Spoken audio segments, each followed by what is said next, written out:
Hey all, welcome back to another Mini-Sode. Today, I'm going to do something a little different and cover two games in this video. Far Cry Instincts and its sequel Evolution, as I feel we can cover all the bases in just one episode. Plus, other reasons, but let's go ahead and get started with Instincts. A remake of the PC original, Instincts puts you in the shoes of former Navy officer Jack Carver, who now runs a ferryboat service in Micronesia after having to flee the US from a mafia hit placed on him.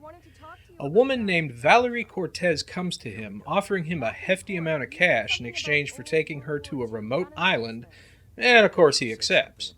When they arrive, she borrows one of his jet skis to head to the island, so Jack takes a nap while waiting for her to come back.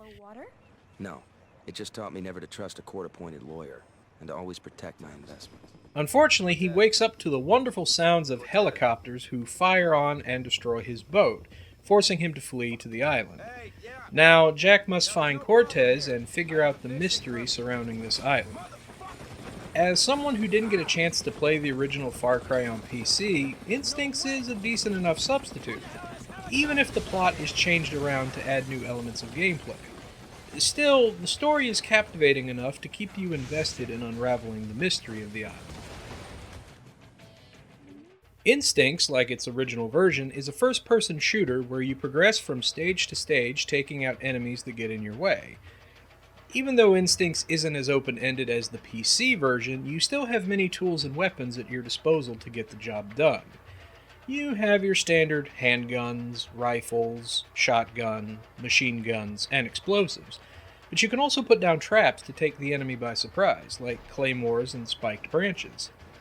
You can even drive some vehicles like an ATV or a Humvee, although driving them isn't as easy due to controls not being as tight as just running around shooting.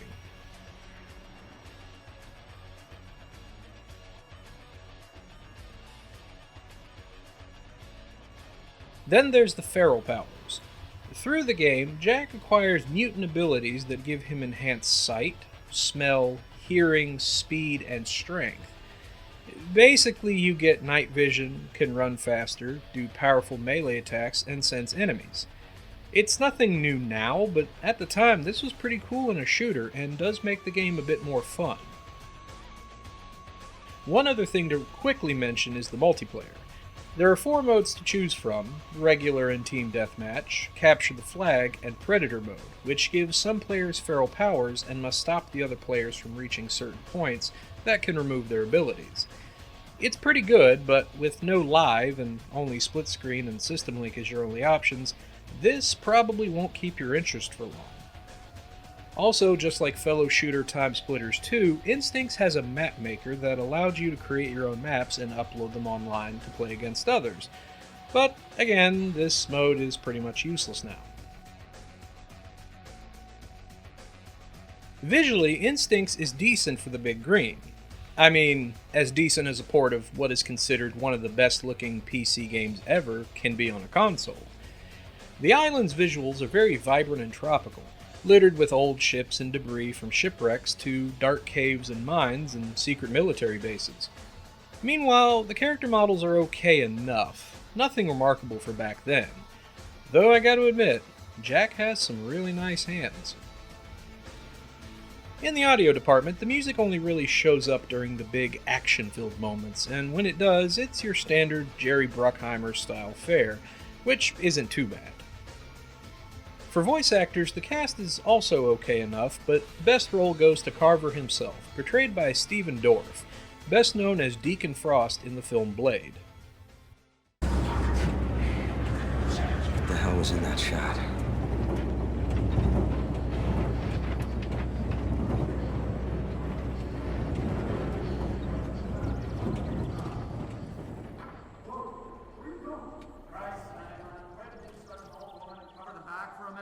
I have to hand these papers off. Something's not right. My arm's stronger. If he wakes up while you're in there. You don't do that. Makes reinforced steel.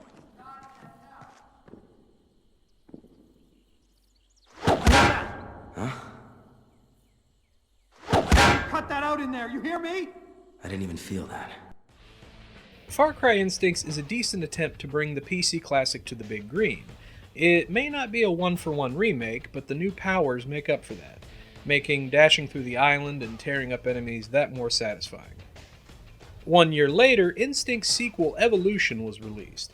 Besides some graphical improvements, a few new weapons, vehicles, multiplayer modes, and an expanded map maker, there's a new, albeit shorter, campaign taking place a little while after the first. Jack is hired by a woman named Cade to help her make sure an arms deal goes down smoothly between pirates and the Micronesian government. However, a native chieftain named Semaru and his warriors attack the area, while Jack is blamed for it as they exhibit the same abilities he does. Now Jack has to clear his name and take out Semaru. Sadly, the plot isn't that good as the first, feeling more like an expansion than a true sequel. Still, for what is here, Evolution is still a blast to play. However, I can't recommend picking these games up, mostly for the same reason I'm covering them both in one mini-sode.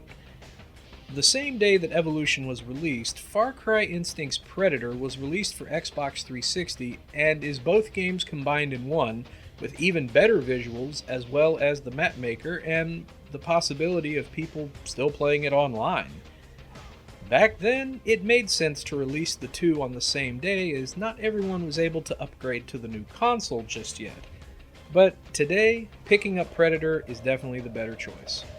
And with that, this is the Dolly Popper. Thanks for watching, I'll see you next time.